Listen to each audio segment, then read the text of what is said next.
দেখো আজকে আমার গাছের ফুল কত সুন্দর ফুল ফুটেছে। এগুলো হচ্ছে কি বলে, বেল ফুল। তো বেল ফুল আর টগর ফুল, এত সুন্দর গন্ধ বেরোচ্ছে। আর আজকে মঙ্গলবার করে এমনিতেই ফুল আনেও। এই হচ্ছে আমার ভাতের ফ্যান, পড়বেই সে যত আমি ভালো করে রান্না করি না কেন। Hello everyone, welcome back to my channel. সবাই কেমন আছো? আশা করি খুব খুব ভালো আছো আর সুস্থ আছো। তো এখন বাজে দেখো ঘড়িতে 8:45 মতো বাজে। তো সকালে গেছিলাম এক্সারসাইজ করতে, চলে এসেছি। আর এইদিকে আমি রান্না বসিয়ে দিয়েছি, ভাত বসিয়েছি। এদিকে এটাতে হচ্ছে তোমার ওই কী বলে, তড়কা করব। তো সেই তড়কার কড়াই সেদ্ধ করছি। আর এদিকে ঢ্যাঁড়সটা আজকে সর্ষে পোস্ত দিয়ে ঢ্যাঁড়স করব, তো ঢ্যাঁড়সটাকে কেটে নিচ্ছিলাম। তো এই হচ্ছে আজকে রান্না করব।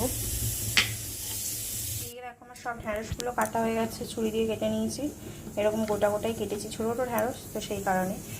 ছোটো ছোটো কেন, বড় হলেও আমি গোটা গোটাই রাখতাম। এটা গোটা গোটাই ভালো লাগে, আমার মা খুব সুন্দর করে। তো এখানে কড়া বসিয়ে দিয়েছি, দেখো কড়াতে জল আছে। এইটা আমার মা প্রত্যেকটা নিরামিষ রান্না আমার মা খুব সুন্দর করে।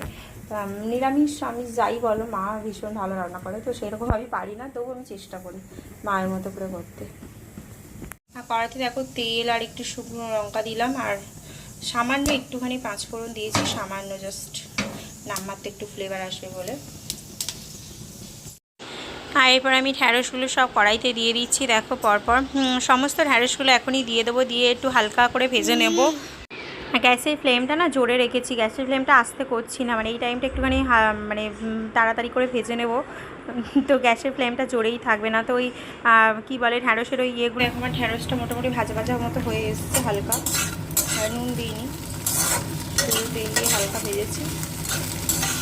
হলুদ দেবো না, নুন হলুদ দেবো না, মানে নুন দেবো হলুদ দেবো না। এইদিকে দেখো দুধ বসিয়েছি মেয়ের জন্য। প্রতিদিন আমি 1.5 করে দুধ নিয়ে আসি। এইদিকে দেখো পোস্ত বলছি, সর্ষেটা আমি বাটবো, তার জন্য নিয়ে নিয়েছি। অল্প সর্ষে নিয়েছি, একটু পোস্ত নেব। দেখো 4 চামচের মতো পোস্ত নিয়ে নিলাম। তো পোস্ত আর সর্ষেটা একসাথে বেটে নেব। তো একটু জল দিয়েছি সামান্য। তো কিছুটা যদি বাটা বেশি থাকে তো একটু রেখে দেবো বাটাটা। তো সেই কারণে আমি 4 চামচের মতো নিয়েছি, না তো একদম অল্পতে বেশি লাগে না। তো এদিকে বাটাও হয়ে গেছে, পোস্ত বেটে নিয়েছি। সর্ষে পোস্ত বাটতে গিয়ে আমার দুধ উতলে পড়ে গেছে, মানে আমার দুধ আর ভাত এই দুটো উতলাবে। আর এদিকে সর্ষে পোস্তটা দিয়ে দিয়েছি কড়াইতে। দেখো একদম শুকনো শুকনো হয়ে গেছে। তো একটু জল দিয়ে দেবো, জল না দিলে হবে না, সেদ্ধ হবে না। মানে পোস্ত তো সেদ্ধ হয়ে যাবে ঢ্যাঁড়স, সেটা কথা নয়।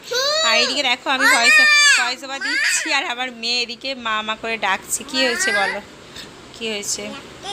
এদিকে দেখো রান্না হয়ে গেছে। এদিকে এটা করেছি তড়কা, আর এদিকে ঢ্যাঁড়সের তরকারিটা যেটা করেছিলাম তো একদম শুকনো হয়ে গেছে। এদিকে কী করি, আর এদিকে আমি দুধ সাবু করেছি সকাল দুধটা তো জাল দিয়ে রেখেছি, ভাত হয়ে গেছে। আজকের মতো রান্না কমপ্লিট হয়ে গেছে, মেয়ে এখনও ঘুমাচ্ছে।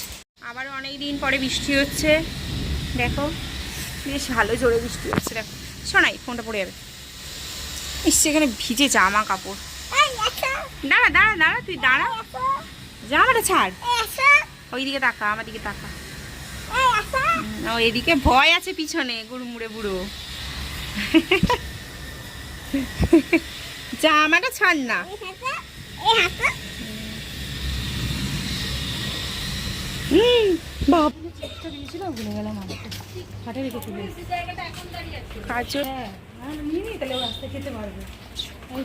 চুপ করে চলো, চল ওই তুই চুপচাপ চল। এখনই যখন শুনতে পাবে তখনই তো এখনই তো চাইবে না, তুই তখন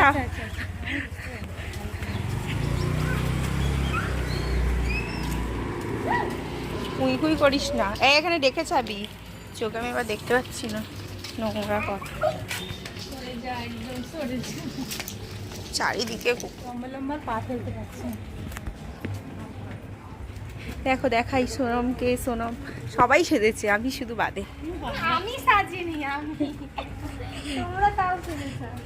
আমি শুধু আমার মেয়ের কি মেখেছি জানিস, আমার মেয়ের ক্রিমটা মেখেছি আর লিপস্টিক পরেছি।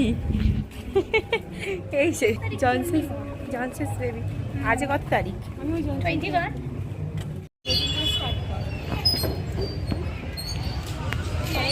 হাই করো, হাই। এখানে এখানে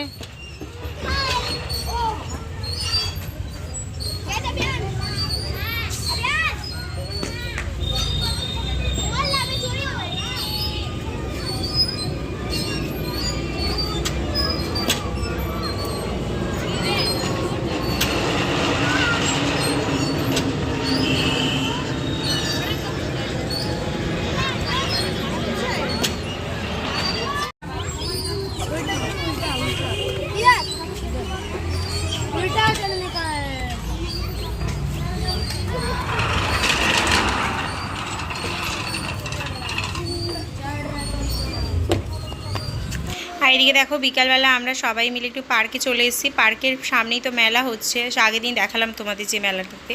তো বললাম যে পার্কে যাবি, পার্কে তো প্রচুর বাচ্চা এসছে, প্রচুর মানে প্রচুর বাচ্চা, সবাই খেলছে করছে। আর আমার মেয়েকেও নিয়ে এসছে, ওর খুব আনন্দ হচ্ছে পার্কে। ও অ্যাকচুয়ালি মেলায় এসছে জাম্পিং চড়বে বলে। তুই কি কল পাম্প করছিস সোনাই?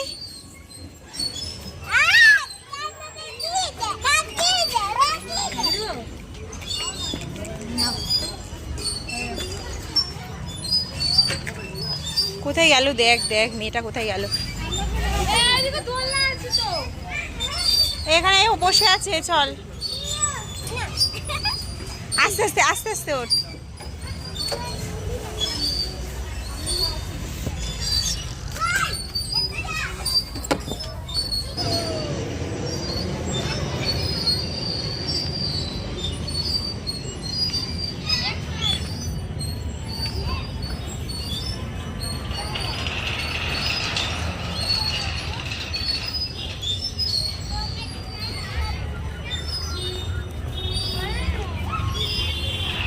বাবা ঠাকুরকে নমো করে নাও। ওটা কি ঠাকুর বলতো? হ্যাঁ কি ঠাকুর এটা বল? বুঝতে পারছিস না? শিব ঠাকুর তো। হ্যাঁ। এইদিকে মেয়ে আমার পার্ক থেকে কিছুতেই আসতে চাইছিল না, তো পুরো পার্কের অপোজিটেই মেলাটা বসেছে। তো সবে জাম্পিংটা মানে ফুলিয়েছে দেখলাম।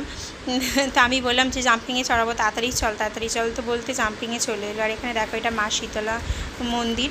তো মন্দিরটা আগে ছোটো মতো ছিল, এখন অনেক দিন হলো বড় করেছে, খুব সুন্দর, মানে আর মাকে খুব ভালোও লাগছে। আর এইদিকে দেখো মেয়ে জাম্পিংয়ে উঠে গেছে, অলরেডি উঠে গেছে। আর মানে কন্টিনিউ জাম্পিং থেকেও নামবে না, মানে কতক্ষণ ধরে জাম্পিং করেছে তার কোনো ঠিক। আর নেহা একটু ভিডিও করে দিচ্ছিল আমার মেয়েকে, আর আমরা এদিকে ফটো সেলফি তুলছিলাম, এইসব করছিলাম। তো মেলাটা আজকে পুরো ফাঁকা, মানে বেশি, সেদিনকে সানডে ছিল বলে হয়তো অনেকটা ভিড় ছিল, কিন্তু আজকে পুরো ফাঁকা। আর আমরা দেখো এদিকটা সেলফি তুলে নিচ্ছি। আর আমার মানে গলাটা যেহেতু ওই ব্যথা করছিল, ফোলা ছিল, আগে ব্লগে তোমাদেরকে বলেছিলাম যে আমার এখানে কিছু একটা হয়েছে, টনসিল বা কিছু এরকম ফুলেছে এরকম জাতীয়, তো সেই জন্য ব্যথা করছিল আর ফোলাও ছিল। তো আজকের মানে ও ফোলা অনেকটা লাগছে দেখতে, তো সেটাই ওদেরকে দেখাচ্ছি যে। হ্যাঁ। আর এইদিকে আমরা কি খাবো করে, না না ওগুলো সেই আইসক্রিম ভালো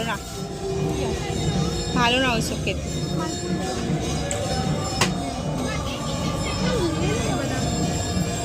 আরে খা জলজিরা পানিও ফিলিপি নিয়ে নে। তো আমরা কি খাবো করে সবাই মিলে একটা করে আইসক্রিম খেয়ে নিলাম। তো আইসক্রিমগুলো ভালো ছিল, ওই কি বলে রলিকের ছিল, তো ভালো খেতে ছিল, টেস্টি ছিল বেশ আইসক্রিম। আসার পথে মিনি সিঙ্গারাগুলো হয় না ছোটো ছোটো, তো সেই মিনি সিঙ্গারা নিয়ে এসেছি। তো আমরা বাড়িতে গিয়ে চা করে তারপর খাবো। তো আজকের মতো এই পর্যন্তই। সবাই ভালো থাকো, সুস্থ থাকো। আশা করি তোমাদের ব্লগটা ভালো লেগেছে। তো চলো টাটা, বাই বাই, আবার নেক্সট ভিডিওতে দেখা হবে।